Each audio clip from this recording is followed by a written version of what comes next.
Hello everyone and welcome to my new video on stock market. In this video, I'm going to analyze Tata Chemicals stock. So this is one of the chemical stock in Indian stock market, and this is a part of Tata Group. So what we will do is we will first look at how this company makes money, like what are their business divisions, and then we will look at the financial numbers of this company. And at last, I will give my view on this stock. And also do not forget to subscribe to my channel and keep encouraging me like to make further videos like this. So we'll first start with like how Tata Chemicals actually makes money. So in 2016, it had four business like basic chemistry, specialty chemicals, consumer business, fertilizers. But today they have only two business: basic chemistry and specialty chemicals business. Only two business, and it is quite good because they have less to focus on, so they can purely focus on these two business now.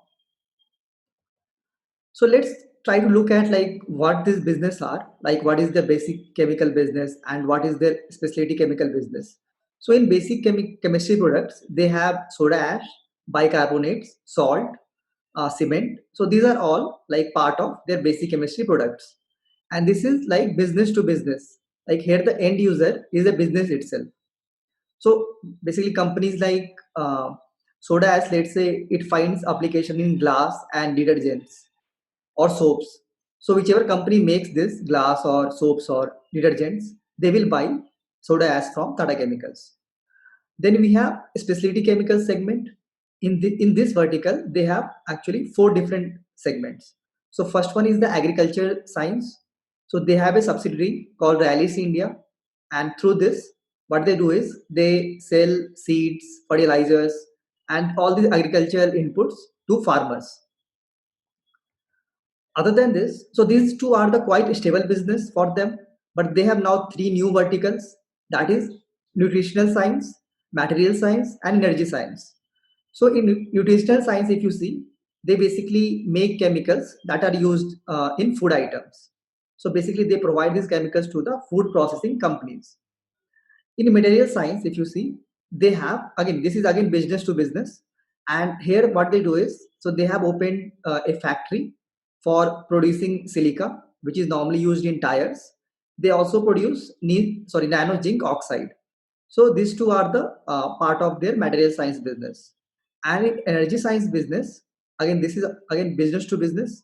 In this, they have like they are trying to manufacture lithium battery, and also trying to recycle lithium batteries and other types of batteries. So these three are their new segments. Still, they are doing the capex and opening new factories for manufacturing these products.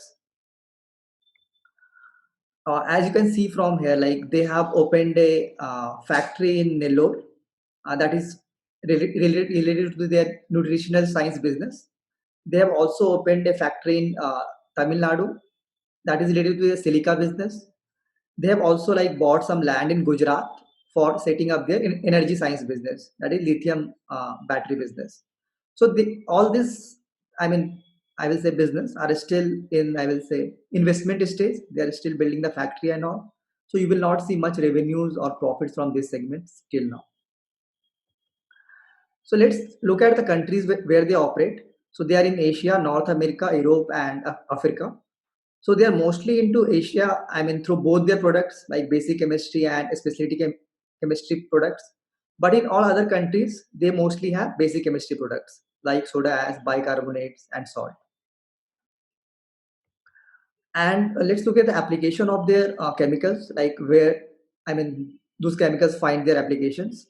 So mostly their chemicals find application in, I will say, agriculture through Alice India, in glass, soaps and detergents.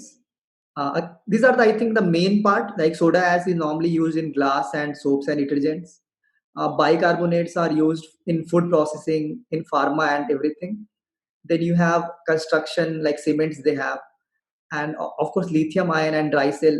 This is the new segment that I talked about. So everywhere their chemicals finds application everywhere almost. So I will just show you some photos here, like that is showing you like where those applications are actually. So in this glass that you see, right, for buildings and cars, like soda ash is used here. So that is made by Tata Chemicals. Other than that, if you are using some detergents like for washing clothes, right, in those also their chemicals are being used. Other than that, animal health, if you see, so whatever animal, I mean food, I told you, right, they have bicarbonates business also, that is mostly used in food and other items, and that finds application in animal feed also.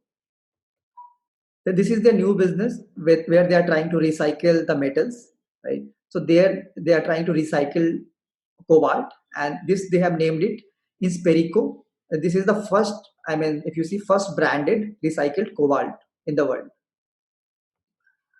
And this is their nutritional science business, right? They, I mean, provide like healthier ingredients for food that you can mix with food and make it healthy. So this is their nutritional science business. And this is, of course, I told the lithium ion that they are going to start. So this is the new energy solution for greener India, normally for electric vehicles. This is like the silica factory I was telling about. They are also uh, basically constructing a factory for producing silica, which will be used in those tires that you see here in cars.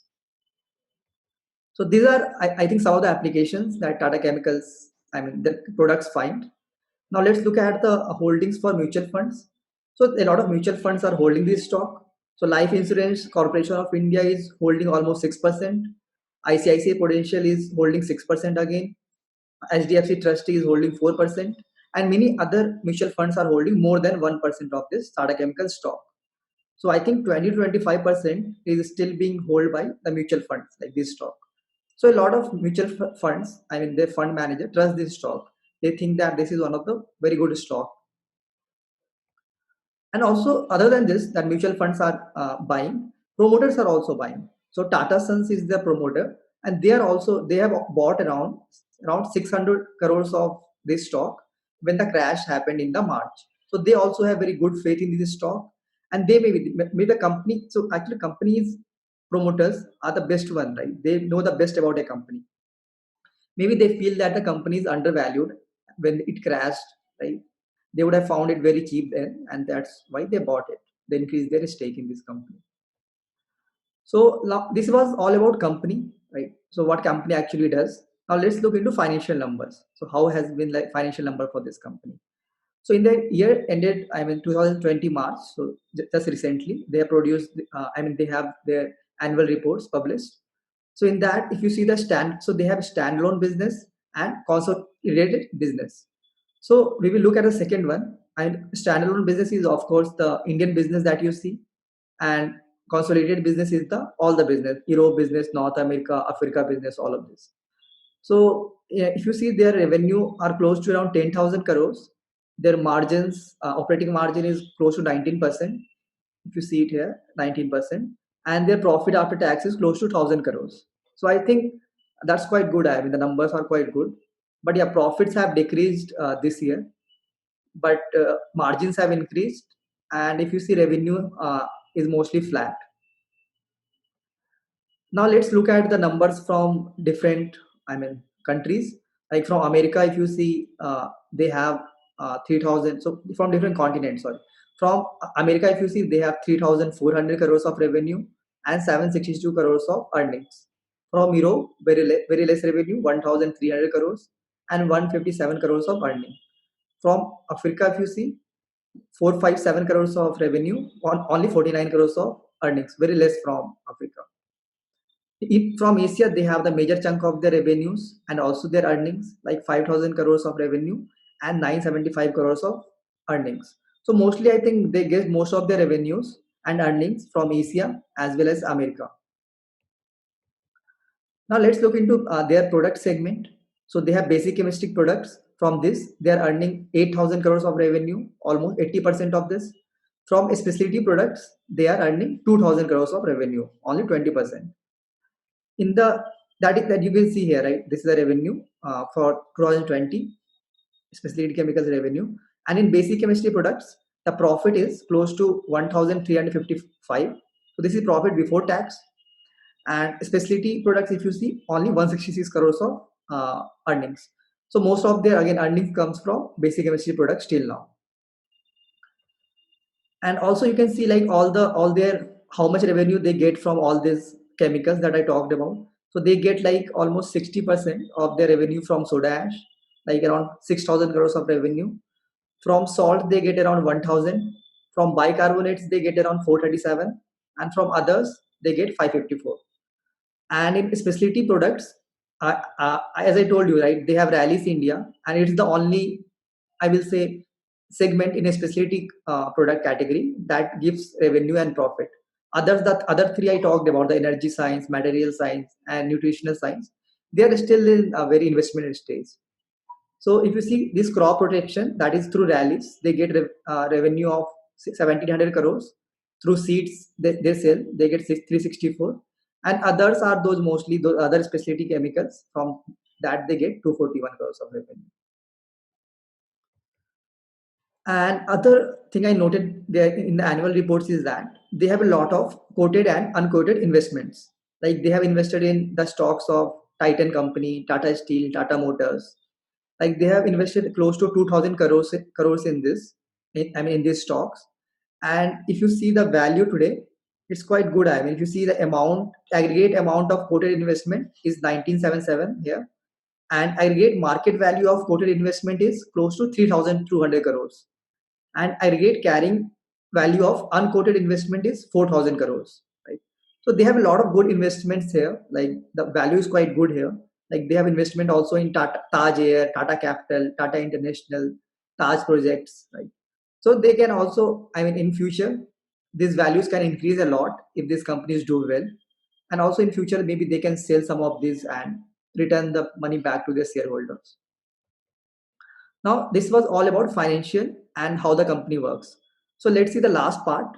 So this here I will try to analyze it fundamentally and also provide my view. So if you see the market capitalization is close to 8,000 crores. Price to earning is 7 now. I mean, in last 5 years, the average was 14. But I think after a demerger happened, this stock has become quite cheap. Like how they did the demerger actually after that, because after demerger nothing went away from, I mean, Tata Chemicals. The consumer business was not, I will say, much profitable business for them, right?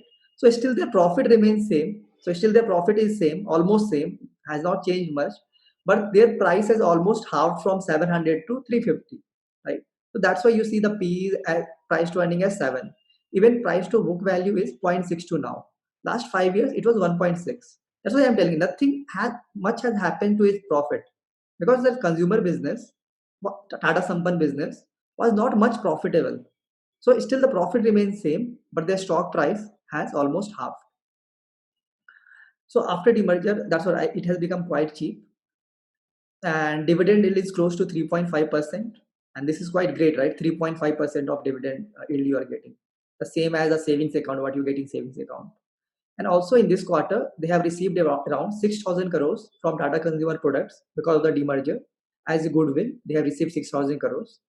Debt to equity is 0.58. That's okay, I mean, not quite high. And they also have good amount of cash on their books. Return on capital employed is not quite great, 10 to 12%, because of basic chemical business. It's not, I will say, you do not get much returns on those business. But I think in the specialty chemical business, if they expand it well, the margins are quite high in this specialty chemical business, close to 20%. So I think even the return on capital is, I mean, capital employed is high in this. So you would have seen for other specialty chemical companies, their ROC is close to 20%, and even margins are close to 20%. So let's see how this goes, like how their business goes. So this is the stock price chart for Tata Chemicals from 2000 to 2020. So it's not like the one for HDFC Bank or Asian Paints or Pidilite, but it's still quite good, I will say, over the long term. And plus, they are giving good dividends also. So even if they give 19% returns through a stock price and 2 to 3% return through dividends, still 12 to 13% returns you get. That I mean, for long term, for 10 years, for me, 12 to 13% is okay. I mean, good for me. And this is also very safe stock in that sense. So this is my view. So has become cheap due to demerger. Material science business and energy science business holds the future for this stock. if they do very good in the future, this stock may also get re-rated by the, I mean, mutual, I'm not by the mutual funds, but by the other, uh, I mean, rating agency that you have. And the scale for energy business is quite huge here, because once electric vehicles starts becoming a normal in India, it may take some time, 5 to 10 years, but then you can see the scale. If they're producing lithium batteries, they have a lot of demand there. Of course, competition will be there, but I am betting on this company because this is a part of Tata Group, and they do not have, like, they have a lot of money to deploy in this business. Right? That's why I am investing in this. And I also feel this is a good opportunity to buy at these levels at the price to earning of 7 and price to book value of 0.62. Plus, in some reports, you will see like the price to earning as 1 or 2. So do not believe that. So that has happened because they have received 6,000 crores of from Tata Consumer. That's why for this year, the price to earning is 1. But you should not, I mean, you should not take that as 1. I mean, it's actually 7, because in next year they are not going to get again 6,000 crores from them. So it will go to almost, price earning will go to almost 7. So of course I am self invested here. So that's what my view about Tata Chemical stock. Do provide your feedback also on this stock. What do you think about the future of this stock? And yeah, that's all for this video. And thank you for watching this video.